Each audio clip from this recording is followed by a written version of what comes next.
लंका युद्ध समाप्त हो चुका था। श्री राम ने रावण का वध किया, सीता माता को सम्मान पूर्वक अयोध्या लाया गया और सब कुछ पुनः शांत हो गया। लेकिन हनुमान जी की आंखों में एक अजीब सी शांति और गंभीरता दिखाई देने लगी थी। एक दिन लक्ष्मण जी ने देखा कि हनुमान जी मौन है, बिल्कुल मौन।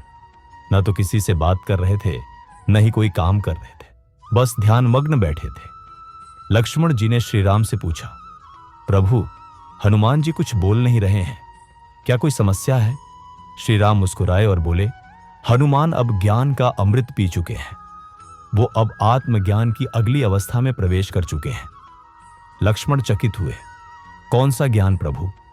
राम बोले, हनुमान ने अब यह समझ लिया है कि सेवा सिर्फ कार्य से नहीं होती, मौन से भी होती है। दरअसल हुआ यह था कि युद्ध के बाद हनुमान जी को लगा कि अब राम काज समाप्त हो गया है। वो सोचने लगे, अब मैं क्या करूं? मेरी सेवा तो श्री राम के कार्यों में थी।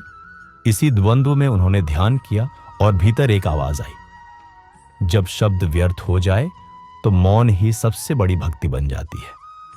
हनुमान जी ने उस दिन से मौन व्रत ले लिया, ना बोलना न प्रदर्शन, केवल अंतर्मन की सेवा, केवल मौन की तपस्या। उनका मौन ऐसा शक्तिशाली था कि लोग उनके पास बैठकर ही शांत हो जाते थे। कोई प्रश्न न पूछे फिर भी उत्तर मिल जाते थे, कोई मार्ग न दिखे फिर भी दिशा मिल जाती थी। श्री राम ने तब कहा, सत्य की अंतिम सीढ़ी मौन होती है।